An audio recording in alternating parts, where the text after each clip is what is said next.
नमस्कार, मैं डॉक्टर मधुरिमा गुप्ता चैतन्य क्रिएशन में आप सभी का हार्दिक स्वागत है। तो आज मैं आपको वट सावित्री व्रत के बारे में बताऊंगी। चर्चा करने से पहले अगर आप मेरे चैनल पर नए आए हैं तो चैनल को सब्सक्राइब कर दें, बेल आइकन का बटन दबाना ना भूलें, जिससे आपको अगले वीडियो की नोटिफिकेशन मिलती रहेगी सबसे पहले आपको।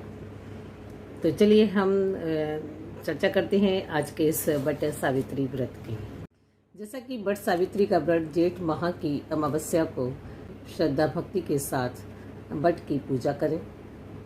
श्रृंगार करके कलश में सिंदूर जरूर डाल करके ले जाएं। सुहागिन स्त्री को इस बार बहुत ही उसको शुभ फल मिलेगा, ऐसा करने से ध्यान रखना है। और उसमें पूजा की सामग्री में हम कलावा है, पुष्प है, मिष्ठान है, दीप है, नैवेद्य है। सखी सहेलियों के साथ जाकर के बरगद के पेड़ के पास की पूजा हमें वृक्ष की करनी है, क्योंकि बरगद के वृक्ष में तीनों देवताओं का वास होता है, ब्रह्मा विष्णु महेश का। तो इन तीनों देवताओं का फल हमें मिलता है। और हमें पूजा में कच्चा सूत अवश्य ले जाएं। कच्चे सूत से ही हमें परिक्रमा लगानी है और परिक्रमा लगाते समय हमको 7 परिक्रमा इसमें लगानी है। बरगद के पेड़ से एक डाली आप मंगा लें और उस डाली को आप गमले में लगा लें और उस तरह से आप घर पर भी उसकी पूजा कर सकते हैं। अगर आपके पास गमला नहीं है तो जल से भरे लोटे में उस बड़ के डाली को उसमें लगा लें। अगर वो भी नहीं मिल पा रहा है, बट का वृक्ष नहीं है आपके आसपास, तो मैं कहती हूँ कि आप एक कागज़ पर जो है बट का जो वृक्ष होता है उसको ड्रॉ कर लें, उसमें कलर भर लें और दीवार पर लगाएं, या एक उसको लोटे में लगा दें और उसकी हम परिक्रमा आसानी से लगा सकते हैं। हम सूत, जो कच्चा सूत है, उसको हम लपेटते जाते हैं, तो वो आप पूरा घर में रह करके भी पूजा कर सकते हैं। लेकिन बहुत ही श्रद्धा और भक्ति के साथ हमें पूजा अर्चना करनी होती है। तो हमें पूजा अर्चना कैसे करें, अब जैसे किसी को पता ही नहीं है विधान, हम जाते हैं और सीधे देखते हैं कौन कैसे कर रहा है। लेकिन मैं आपको बता दूँ, सबसे पहले हमें जल उस पर डालना होता है, फिर कुमकुम अर्पित करना होता है, सूत अर्पित करना होता है, क्योंकि वस्त्र होता है वो हमारा, और पुष्प है, आपके मिष्ठान है, और आपका जो भी आप रुपया पैसा लेके जा रहे हैं वो ज़रूर आप उसमें चढ़ा दें। अगर आप परिक्रमा नहीं लगा पा रहे हैं या परिक्रमा का कोई ऐसा नहीं है तो उसका भी उपाय है, हो पा रही है तो आप सीधे हाथ को आप लेंगे और कच्चा सूत है उसको उंगली से लेकर के कोहनी तक आप 7 बार इसको लपेट देंगे और वो लपेटा हुआ हम उस पर अर्पित कर देंगे। इस तरह से हम जो है आपकी परिक्रमा पूर्ण मानी जाती है।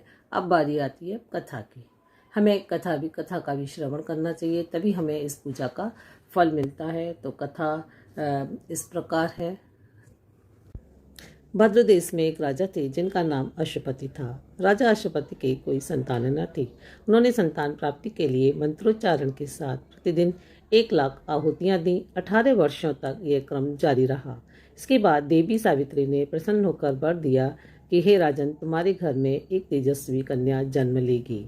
सावित्री देवी की कृपा से जन्म लेने के कारण कन्या का नाम सावित्री रखा गया। कन्या बड़ी होकर बेहद रूपवान हुई।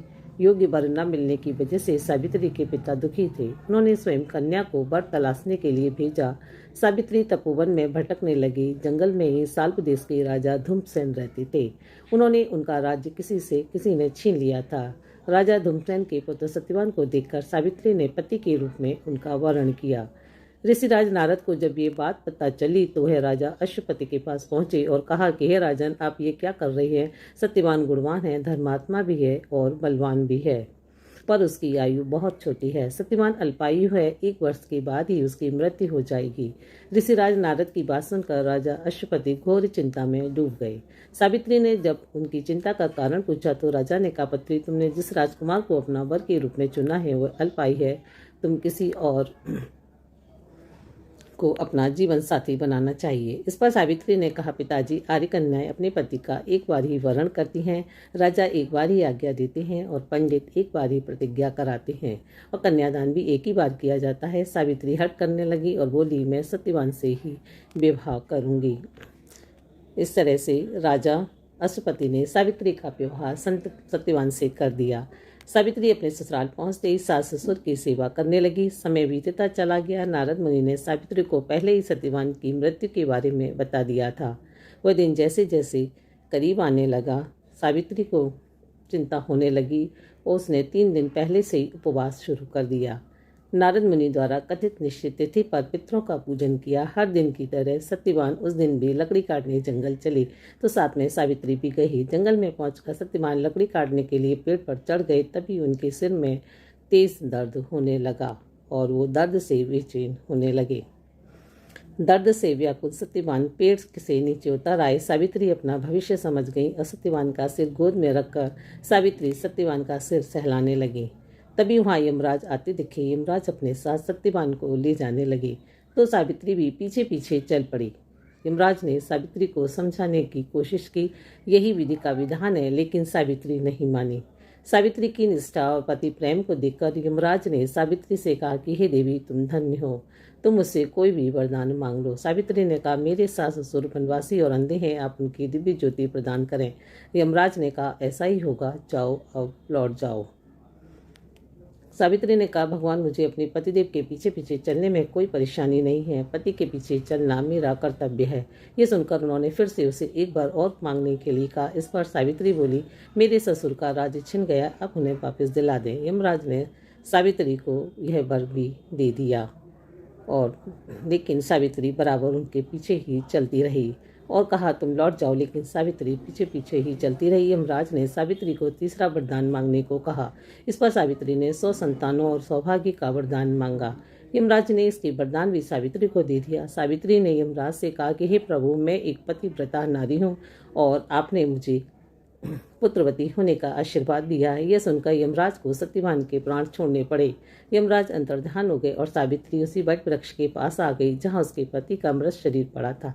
सत्यवान फिर से जी उठे। इस प्रकार सावित्री ने अपने व्रत के प्रभाव से न केवल अपने पति को पुनर्जीवित करवाया, बल्कि अपने सास ससुर के नेत्र ज्योति भी प्रदान कराए तथा ससुर का खोया हुआ राज्य भी दिलाया। तो ये थी सत्यवान और सावित्री की कथा। इस कथा के सुनने से, करने से पुण्य की प्राप्ति होती है। तो आपको ये मेरा वीडियो अच्छा लगा तो शेयर अवश्य करें। Thank you.